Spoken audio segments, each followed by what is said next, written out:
Nightmare by Malcolm X.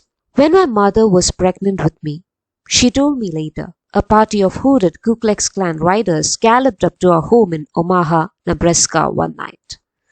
Surrounding the house, brandishing their shotguns and rifles, they shouted for my father to come out.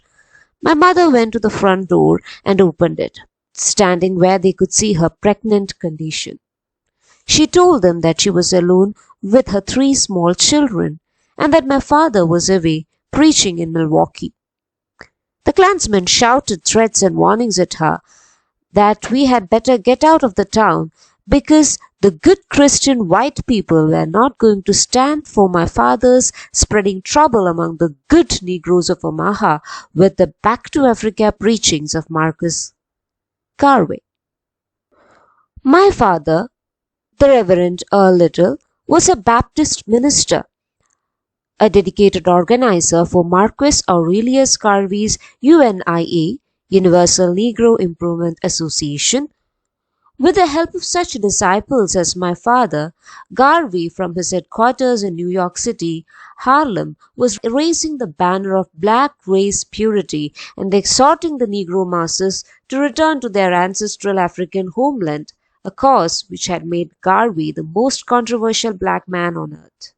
Still shouting threats, the Klansmen finally spurred their horses and galloped around the houses, shattering every window pane with gun butts. Then they rode off into the night, their torches flaring, as suddenly as they had come. So when the autobiography begins, Malcolm X describes how his mother Louie confronted the Ku Klux Klan members while she was pregnant. Now, the Ku Klux Klan is an American hate group involved in the destruction of blacks. And Malcolm X's mother might have been a very brave woman because she bravely talked back to them and informed them that Malcolm X's father, Earl Little, was not home. Still, the Klan members broke every window of their house and then they rided off. The members of the Ku Klux Klan would come in horses, atop horses. That is why the word galloping is used there, because they would come atop horses and they would destroy the black American dwellings. Especially they would destroy the houses of people who went against them. One of the curious things that you need to take note here is that even before Malcolm X was born, even when he was in his mother's womb, he had to face racial violence and hatred. And the way in which his mother tackled that racial violence in a very brave manner, this serves as a model for how Malcolm X would face racial violence in the future. So this is a narrative foreshadowing. Just like his mother, Malcolm X too would face racial violence in a very brave manner, and he would take strong stance against racism. So this is a narrative foreshadowing on how Malcolm X would evolve as a person against racial violence. In the opening lines, we also get a glimpse of Earl Little, Malcolm X's father. Now, Earl Little was a traveling preacher and a minister, a Baptist minister, and he was an outspoken man from Georgia. He was a vocal supporter of Marcus Garvey and Marcus Garvey's idea of Pan-Africanism. Now, what is Pan-Africanism? It is a belief that the people of African descent all over the world should join together against the oppression of whites. So, they believe that all the Africans all around the world, they should join together in their fight against the oppression by the whites. His father also exhorted the Negro masses to return to their ancestral African homeland. Thus, both Earl Little and Marcus Aurelius Garvey spread the message of emancipation of the blacks. Malcolm X's mother was able to bravely face the Ku Klux Klan members. And let me remind you that this group, Ku Klux Klan, was notorious for killing off black Americans mercilessly. They would lynch them, they would hang them alive or kill them brutally, shoot them in the head. So Ku Klux Klan were a violent group, and this heavily pregnant lady, Louis Little, was able to face them and address them, and she was also able to tell them the whereabouts of Malcolm X's father. This shows that she is a very brave woman. The Klan members destroyed their house, they shot at every window pane in the house, and they rode off at night with their torches flaring from where they had come. Let's continue with the passage. My father was enraged when he returned. He decided to wait until I was born, which would be soon, and then the family would move. I am not sure why he made this decision, for he was not a frightened Negro, as most then were, and many still are today. My father was a big 6'4" very black man. He had only one eye. How he had lost the other one, I have never known. He was from Reynolds, Georgia, where he had left school after third or maybe fourth grade. He believed, as did Marcus Garvey, that freedom, independence, and self-respect could never be achieved by the Negroes in America, and therefore the Negro should leave America to the white man and return to his African land of origin. Among the reasons my father had decided to risk and dedicate his life to help disseminate this philosophy among his people was that he had seen 4 or 6 of his brothers die by violence, 3 of them killed by white men, including one by lynching. What my father could not know then was that of the remaining 3, including himself, only one, my Uncle Jim, would die in bed of natural causes. Northern white police were later to shoot my Uncle Oscar, and my father was finally himself to die by the white man's hand. Now, through this passage, we get a glimpse of Earl Little. Now, Earl Little is like an archetype, and Malcolm is subconsciously modeled after his father, because Malcolm too reflects upon his father's activism. And his father firmly believed that in order to escape the oppression from the whites, the black Americans, they have to return back to their homeland in Africa. And then there is a reason why he wished to go back to Africa. That was because Earl Little's brothers died in horrible manner. They were subjected to violence. 4 of his brothers died at the hands of white men. One of his brother was lynched. He himself would die sometime later. And even Malcolm X's uncle, named Oscar, was shot by the white police. Later, Earl Little too was killed by the members of the Black Legion. The only brother of Earl Little who was not killed or lynched was a man named Jim. Jim died in his deathbed due to natural causes. All the others were violently killed by the whites. Now, the death of Earl Little and his brothers foreshadows the death of Malcolm X himself. Though at the time in which Malcolm X wrote his autobiography, he was still not aware that he would one day die at the hands of the white men, though he already knew that he would also face such a violent death. So, this passage also serves as a violent or a tragic prediction on Malcolm X's part on how he would eventually die at the hands of the whites. It also foreshadows his assassination. And soon after the publication of this autobiography, Malcolm X was assassinated. So, in a clear way, we can say that this passage gives us a foreboding, and it foreshadowed Malcolm X's assassination. See, this fear is reflected here in this passage. I'm continuing with the passage. It has always been my belief that I too will die by violence. I have done all that I can to be prepared. I was my father's 7th child. He had 3 children by a previous marriage Ella Earl and Mary, who lived in Boston. He had met and married my mother in Philadelphia, where their first child, my oldest full brother Wilfred, was born. They moved from Philadelphia to Omaha, where Hilda and then Philbert were born. I was next in line. My mother was 28 and I was born on May 19, 1925 in a Omaha hospital. Then we moved to Milwaukee where Reginald was born. From infancy he had some kind of a hernia condition which was to handicap him physically for the rest of his life. Louis Little, my mother, who was born in Grenada in British West Indies, looked like a white woman. Her father was white. She had straight black hair and her accent did sound like a Negro's. Of this white father of hers I know nothing except her shame about it. I remember hearing her say she was glad that she had never seen him. It was of course because of him that I got my reddish brown marony color of skin and my hair of the same color.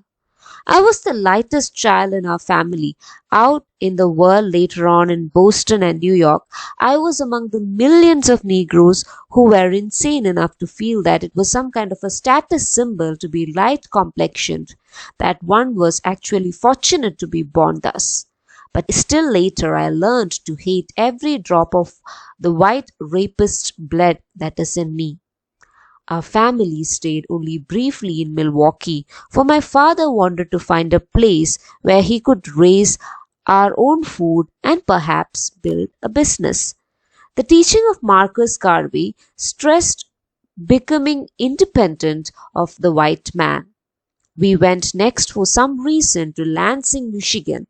My father bought a house and soon, as had been his pattern, he was doing freelance Christian preaching in local Negro Baptist churches, and during the week he was roaming about spreading the word of Marcus Garvey.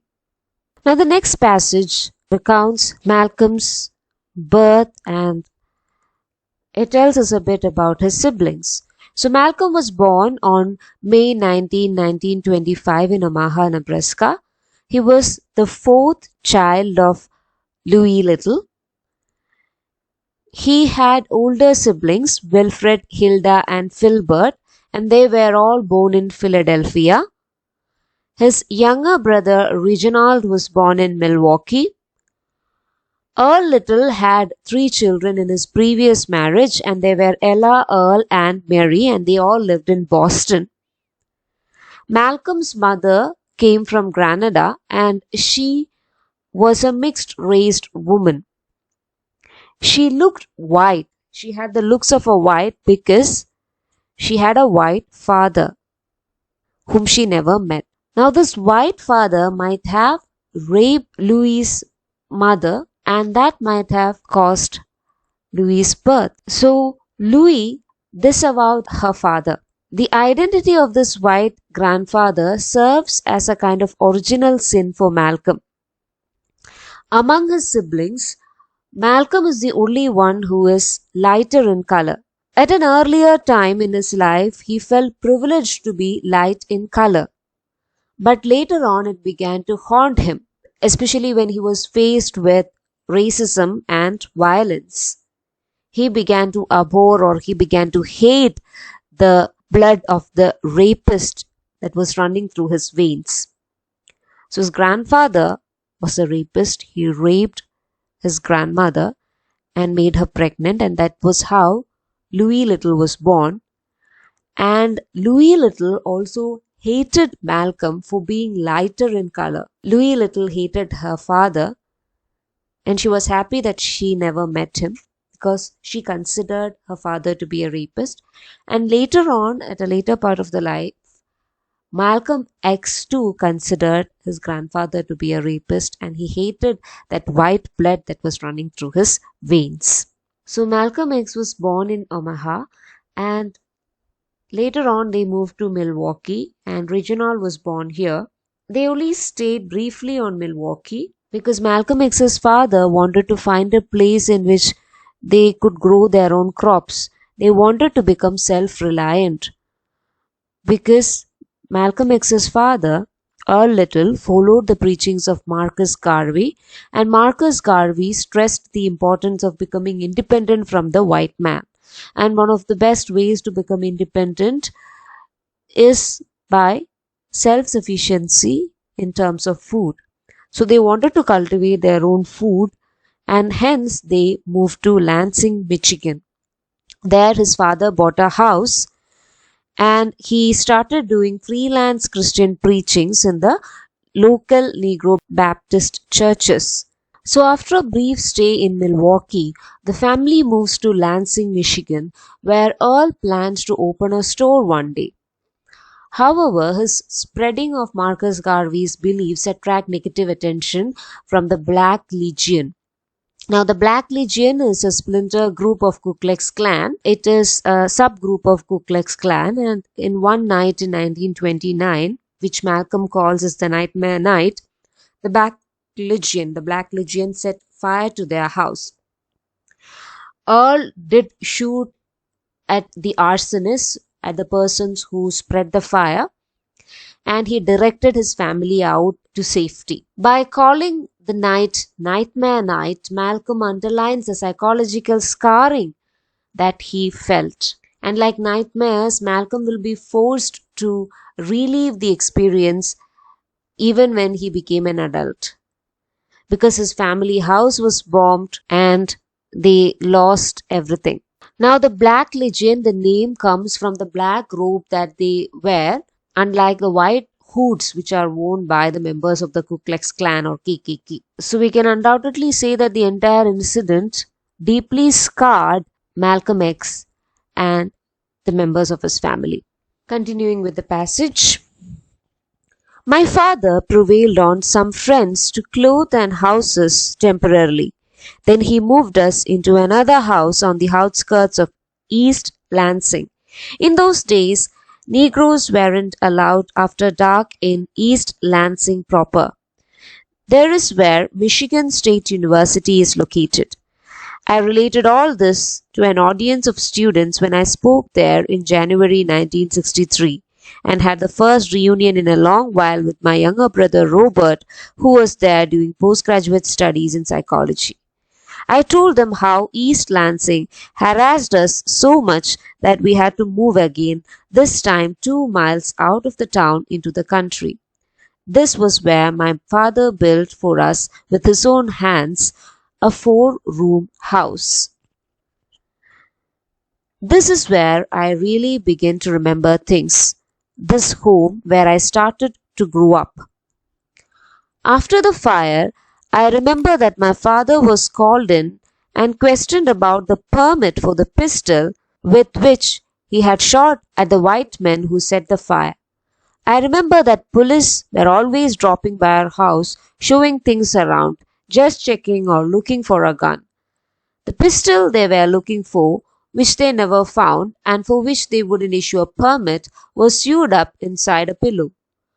My father's .22 rifle and his shotgun, though, were right out in the open. Everyone had them for hunting birds and rabbits and other game. After that, my memories are of friction between my father and mother. They seem to be nearly always at odds. Sometimes my father would beat her. It might have had something to do with the fact that my mother had a pretty good education. Where she got it, I don't know. But an educated woman, I suppose she can't resist the temptation to correct an uneducated man. Every now and then, when she put those smooth words on him, he would grab her.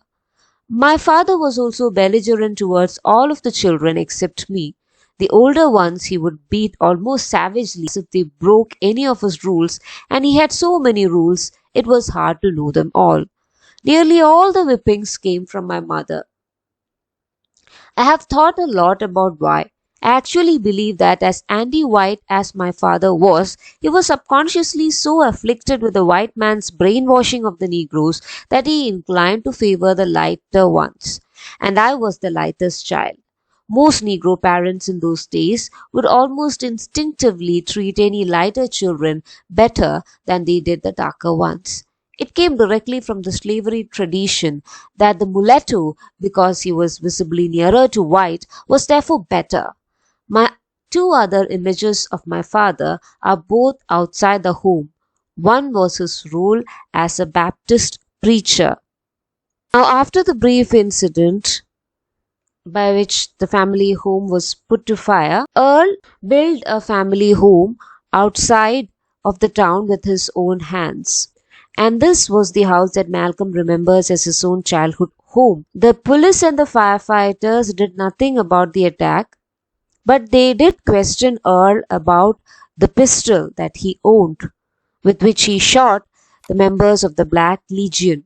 So here it shows that the state that is theoretically supposed to protect all the citizens, even that state is failing to act. And Earl has to take up the responsibility of protecting his own family, and that is why he keeps a .22 rifle and he keeps all those pistols in his home for protecting his family.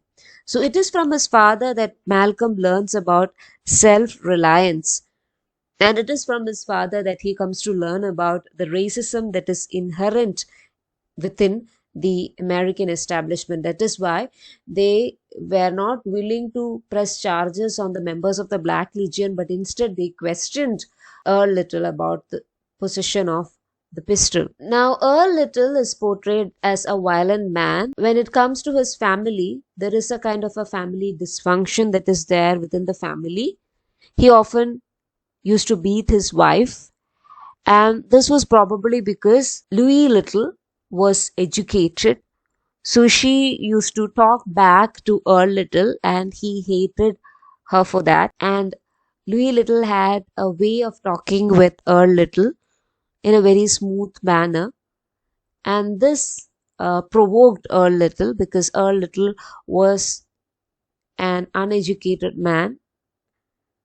And he didn't like the fact that Louis Little was educated than him.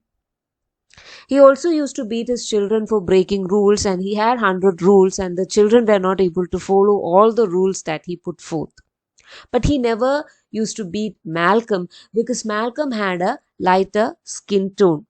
Now this shows that although Earl Little preaches for the emancipation of the blacks, he has within him internalized the racism. That is why he does not beat Malcolm, because Malcolm has a lighter skin tone, and to have a lighter skin tone among the African Americans, to have a lighter skin tone was considered to be a privilege.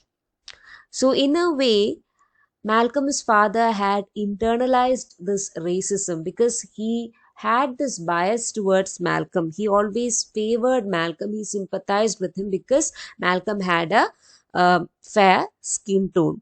So this was an unconscious preference that was there within the part of Earl Little, and even Malcolm couldn't do anything about it because he couldn't control his own skin color. However, Malcolm did receive generous whippings from his mother because his mother didn't like him being in a lighter color.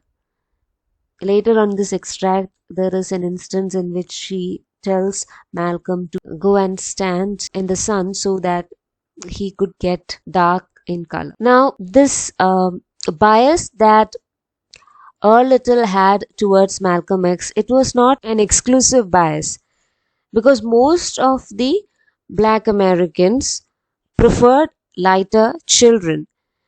They preferred the mulattoes.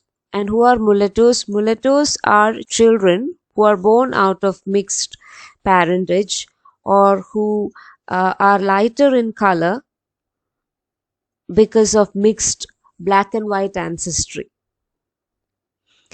And the Black Americans often favored mulatto children because they were lighter in skin tone and they were visibly nearer to white and they were considered to be better. The next passage speaks on length about Earl Little's role as a Baptist preacher. He never pastored in any regular church of his own. He was always a visiting preacher. I remember especially his favorite sermon, that little black train is coming, and you better get all your businesses right. I guess this also fit his association with the Back to Africa movement, with Marcus Garvey's Black Train Homeward. My brother Philbert, the one just older than me, loved church, but it confused and amused me.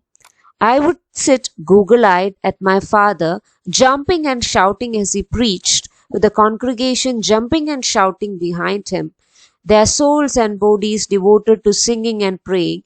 Even at that young age, I couldn't believe in Christian concept of Jesus as someone divine and no religious person until I was a man in my 20s and then in prison could tell me anything.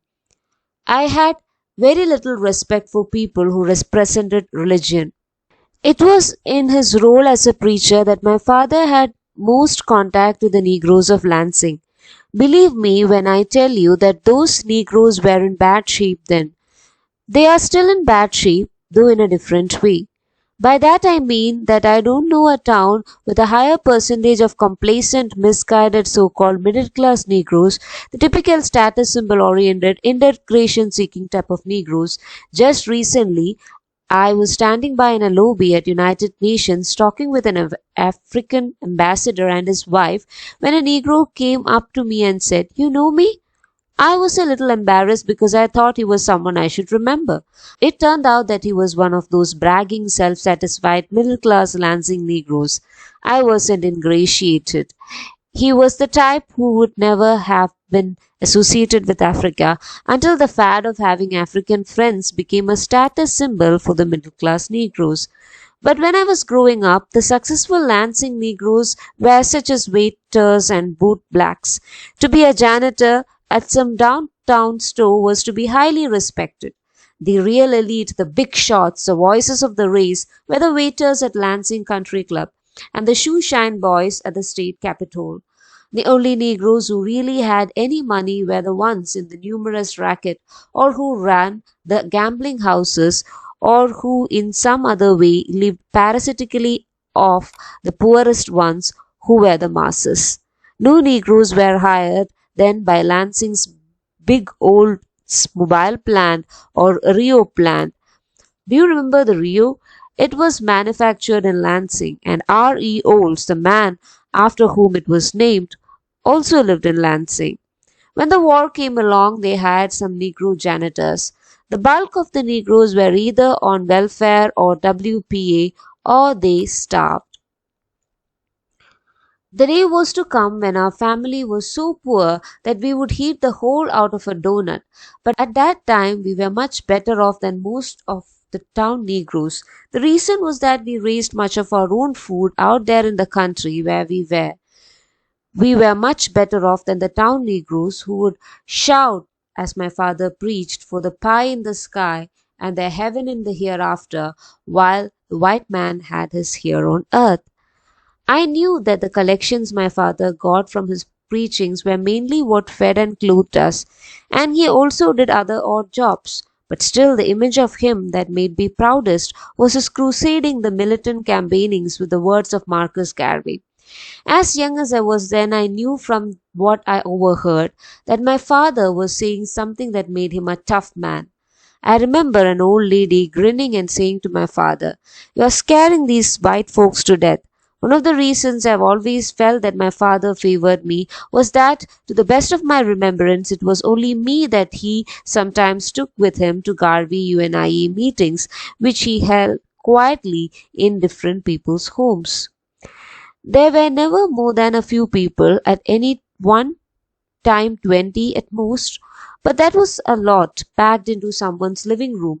I noticed how differently they all acted, although sometimes they were the same people who jumped and shouted in church. But in these meetings, both they and my father were more intense, more intelligent, and down to earth. It made me feel the same way. I can remember hearing of Adam driven out of the garden into the caves of Europe, Africa for the Africans, Ethiopians awake, and my father would talk about how it would not be much longer before Africa would be completely run by Negroes by black men was the phrase he always used. No one knows when the hour of Africa's redemption cometh. It is in the wind, it is coming. One day, like a storm, it will be here. I remember seeing the big shiny photographs of Marcus Garvey that were passed from hand to hand. My father had a big envelope of them, and he always took these to meetings. The picture showed what seemed to me millions of Negroes thronged in a parade behind Garvey, riding in a fine car, a big black man dressed in dazzling uniform with gold braid on it, and he was wearing a trilling hat with tall plumes. I remember hearing that he had black followers not only in the United States but all around the world.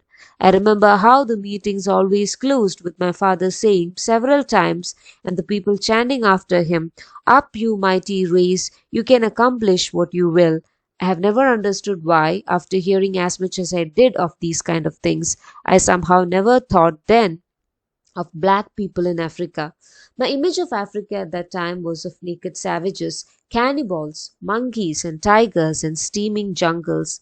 My father would drive in his old black touring car, sometimes taking me to meeting places all around the Lansing area. I remember one daytime meeting, most were at night, in the town of Owosso, 40 miles from Lansing, which the Negroes call White City. Owosso's greatest claim to fame is that it is the hometown of Thomas E. Dewey. As in East Lansing, no Negroes were allowed on streets thereafter dark, hence daytime meeting. In point of fact, in those days, a lot of Michigan towns were like that. Every town had few homes. Negroes who lived there sometimes would be just one family, as a nearby country seat. Mason, which had a single Negro family named Lyons. Mr. Lyons had been a famous football star at Mason High School, was highly thought of in Mason, and consequently he now worked around that town in menial jobs. Again, the passage talks at great length about Malcolm's father, and his preachings. So Malcolm has vivid memories about his father, and most of the preachings that his father did, it was filled with emotions, and often his father took Malcolm to these services. But Malcolm had trouble believing in the Christian God even when he was a child, because Malcolm believed that the Christians were more interested in spectacle, in songs and hymns and uh, praises than in true faith. Now, the black people who used to attend his father's services were in bad shape, Malcolm tells, because they were more or less interested in status symbols. Now, the leaders of the black community in uh, Lansing were waiters and shoe shiners, and they were considered to be the voice of the community. And majority of the people were dependent on the welfare or they starved. Malcolm's family lived better because they had a home in the country and they had a garden on their own, so they were self-sufficient when it came to food. Malcolm had this ongoing feud with the middle class Negroes even at an earlier age, because he knew that most of these middle class Negroes considered themselves to be leaders when they were just interested in the social status. And they were more than happy to join the whites, they were more than happy to integrate with the white population. Now, Malcolm used to accompany his father in the meetings that Marcus Garvey conducted, and in these meetings they would circulate the pictures and photographs of the massive rallies that Garvey conducted. And as opposed to the prayer meetings, in these kind of meetings his father appeared to be more intelligent and down to earth. And Malcolm felt proud of his father when they attended these kind of meetings. And when he attended these meetings with his father, he felt that his father was truly a tough man. So Malcolm identifies these two traits in his father. One is that of political activism and strong masculinity, and the other is that of the religious side. Malcolm always admired the courage of his father's defiant nature towards threats, and this might have influenced his own politics in the later years. The next passage talks about Malcolm's mother. My mother at this time seemed to be always working, cooking, washing, ironing, cleaning, and fussing over us 8 children, and she was usually either arguing with or not speaking to my father. One cause of friction was that she had strong ideas about what she wouldn't eat and didn't want us to eat, including pork and rabbit, both of which my father loved dearly. He was a real Georgia Negro, and he believed in eating plenty of what we in Harlem today call soul food. I have said that my mother was the one who whipped me, at least she did whenever she wasn't ashamed to let the neighbors think she was killing me. For if she even acted as though she was about to raise her hand to me, I would open my mouth and let the world know about it. If anybody was passing by out on the road, she would either change her mind or just give me a few licks. Thinking about it now, I feel definitely that just as my father favored me for being lighter than the other children, my mother gave me more hell for the same reason. She was very light herself, but she favored the ones who were darker. Wilfred, I know, was particularly her angel. I remember that she would tell me to go out of the house and let the sun shine on you so you can get some color. She went out of her way never to let me become afflicted with a sense of color superiority. I am sure that she treated me this way partly because of how she came to be light herself. I learned early that crying out in protest could accomplish things. My older brother and sister had started to school when sometimes they would come in and ask for a buttered biscuit or something, and my mother impatiently would tell them no. But I would cry out and make a fuss until I got what I wanted. I remember well how my mother asked me why I couldn't be a nice boy like Wilfred. But I would think to myself that Wilfred, for being so nice and quiet, often stayed hungry. So early in life, I had learned that if you want something, you had better make some noise. Not only did we have our big garden, but we raised chickens. My father would buy some baby chicks and my mother would raise them. We all loved chicken. That was one dish there was no argument with my father about. One thing in particular that I remember made me feel grateful toward my mother was that one day when I went and asked her for my own garden and she did let me have my own little plot, I loved it and took care of it well. I loved especially to grow peas. I was proud when we had them on our table. I would pull out the grass in my garden and by hand when first little blades came up. I would patrol them, the rows on my hand and knees or for any worms and bugs, and I would kill and bury them. And sometimes, when I had everything straight and clean for my things to grow, I would lie down on my back between two rows and I would gaze up in the blue sky at clouds moving and think of all kinds of things. At 5, I too began to go to school, leaving home in the morning along with Wilfred, Hilda, and Filbert. It was the Pleasant Grove School that went from kindergarten through the 8th grade. It was 2 miles outside the city limits, and I guess there was no problem about our attending because we were the only Negroes in the area. In those days, white people in the North usually would adopt just a few Negroes. They didn't see them as any threat. The white kids didn't make any kind great thing about us either. They called us nigger and darky and rastas so much that we thought those were our natural names. But they didn't think of it as an insult. It was just the way they thought about us.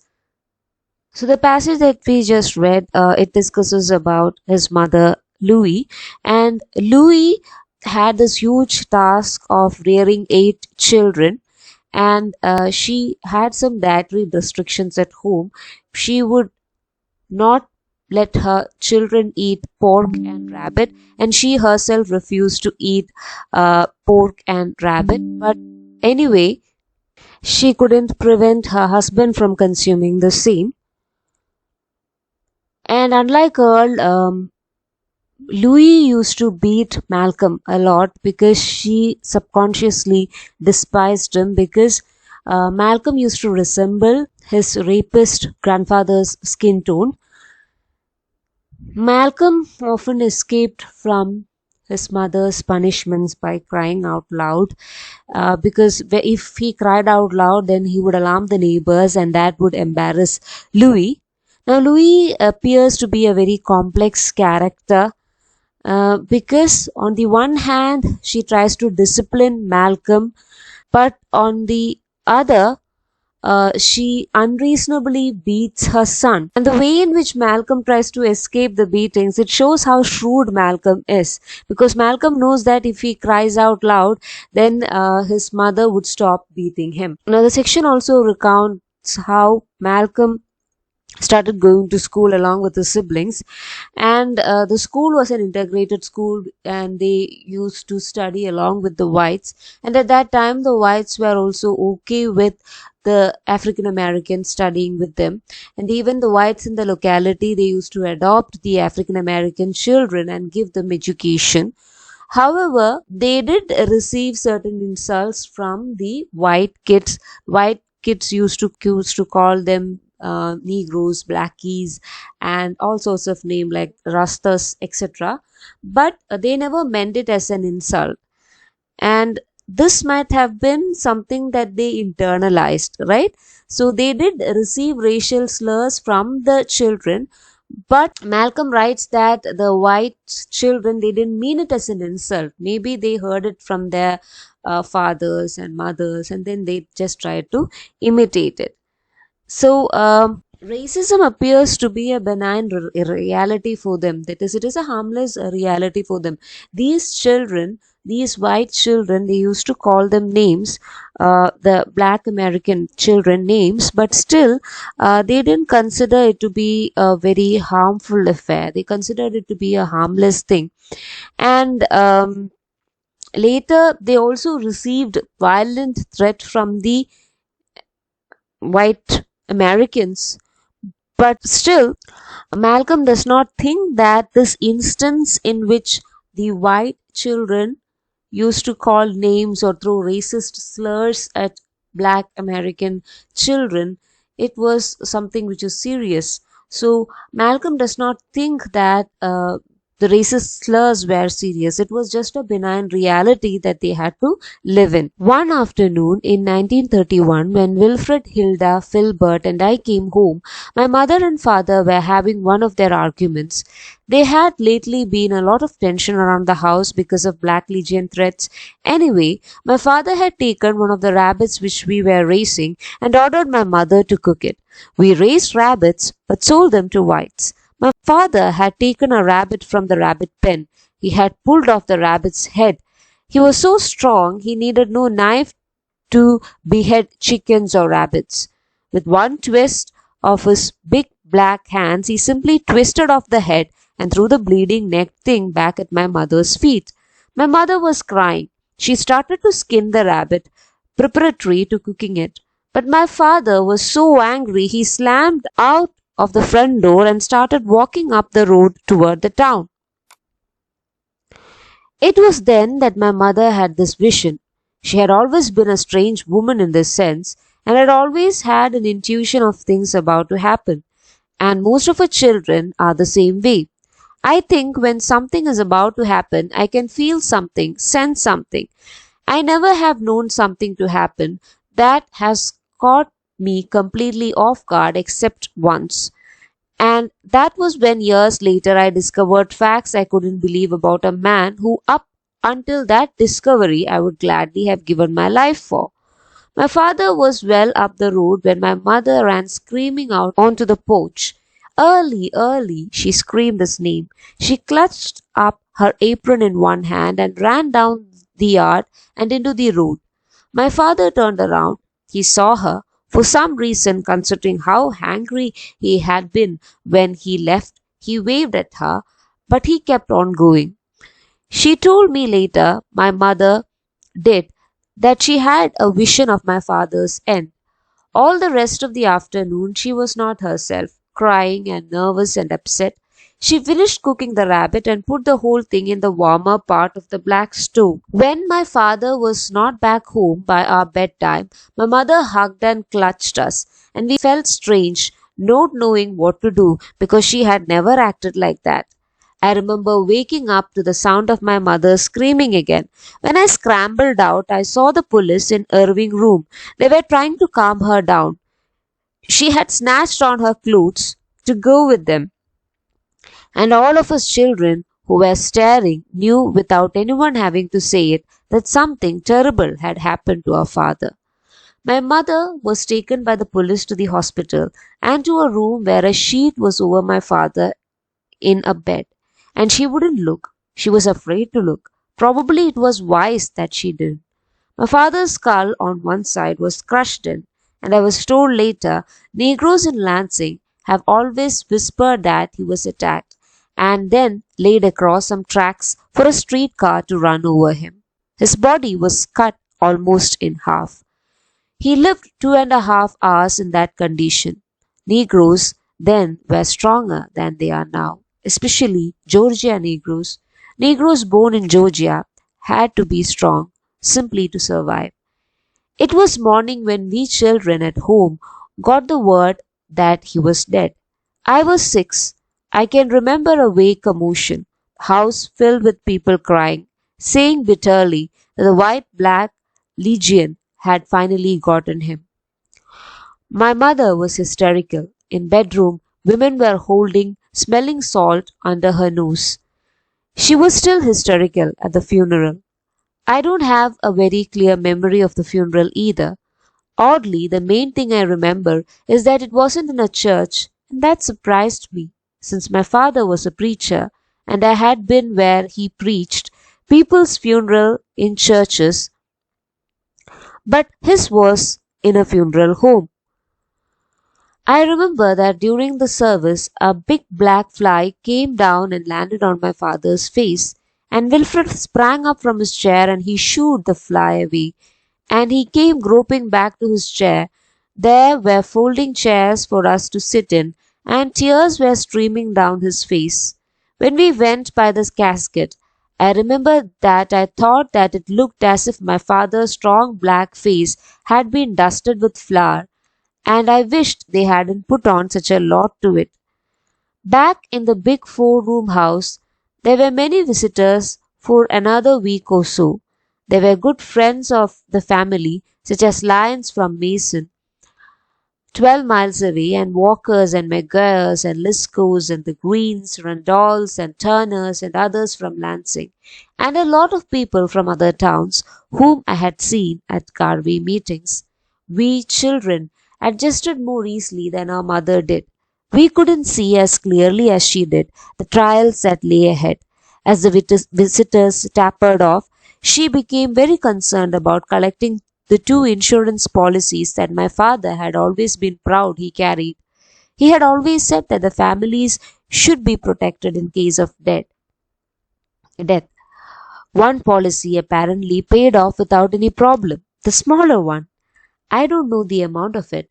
I would imagine it was not more than $1,000, and maybe half of that. But after that money came. My mother had paid out a lot of it for the funeral and expenses. She began going into the town and returning very upset. The company that had issued the bigger policy was balking at payoff. They were claiming that my father had committed suicide. Visitors came again, and there was bitter talk about white people. How could my father bash himself in the head, then get down across the streetcar tracks to be run over? So there we were. My mother was 34 years old now, with no husband, no provider or protector to take care of her 8 children. But some kind of a family routine got going again, and for as long as the first insurance money lasted, we did all right. So the incidences that we just read, it describes the death of Earl Little. One afternoon in 1931, Earl and Louis were fighting over whether or not she will cook a rabbit for dinner. Now this rabbit was homegrown and Earl had killed it. So after killing the rabbit and throwing it at her feet, Earl storms out of the house and heads for the town. Louis is suddenly struck by a premonition. Premonition means when you have a vision of the future. So Louis suddenly gets a premonition or a vision of the future that Earl will be killed, and she runs outside calling out his name, Early, Early. But he merely waves back at her and walks on. After the rabbit is killed and thrown at Louis' feet, she is struck by this vision. And this, in a way, mimics some kind of a religious ritual. We know that soon Earl would become a sacrificial animal at the hands of the whites. But still, Malcolm is not able to make anything out of his mother's intuition, but he does state that he too has such intuitions.